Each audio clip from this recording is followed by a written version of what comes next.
Quand on arrive à Fontaine de Vaucluse, évidemment, on regarde le gouffre et on voit ce miroir d'eau, etc. Moi, j'avais déjà fait de la plongée en mer.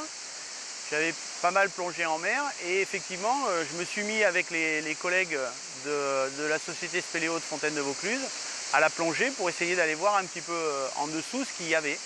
Et là, évidemment, on s'inscrit dans l'histoire. L'histoire, c'est, comme je vous le disais, la naissance de la plongée spéléo à Fontaine de Vaucluse. Et la plongée spéléo, c'est quelque chose d'extraordinaire, très difficile, très particulier.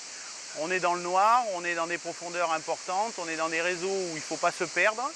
Des contraintes, alors en plus de la plongée mer, vous avez toutes les contraintes de l'obscurité, du froid et de la technique où vous devez être autonome, alors encore plus qu'en mer. Dans les années 1870, donc il y a des gens qui s'intéressaient à la Fontaine de Vaucluse, qui ont fait venir un scaphandrier marseillais, donc qui travaillait dans le port de Marseille. Il travaillait surtout à réparer les bateaux, renflouer les épaves, des choses comme ça.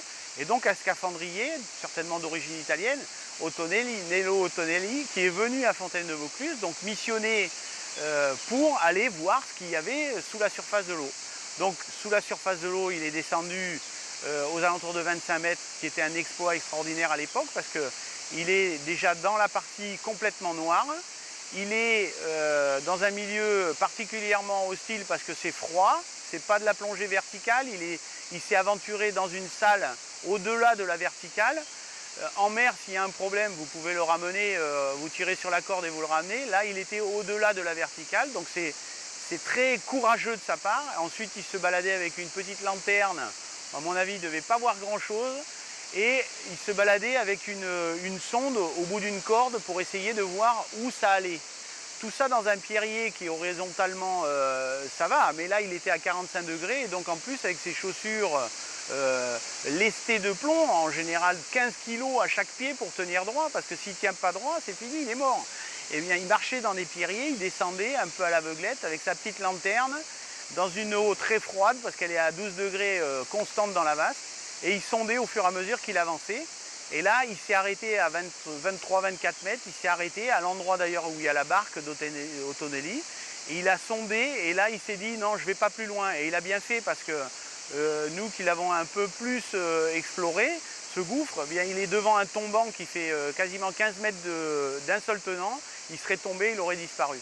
Et donc dans sa prudence, il s'est arrêté à cet endroit-là, il a dit je m'arrête mais ça continue. Et donc ça c'est 1870 avec Ottonelli.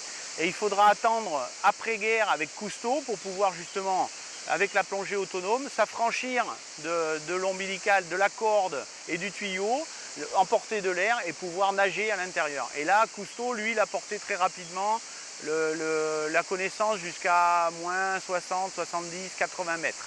Ils sont allés à l'intérieur du gouffre. Et là, ils se sont retrouvés dans une grande salle énorme qu'il a appelée la cathédrale d'ailleurs.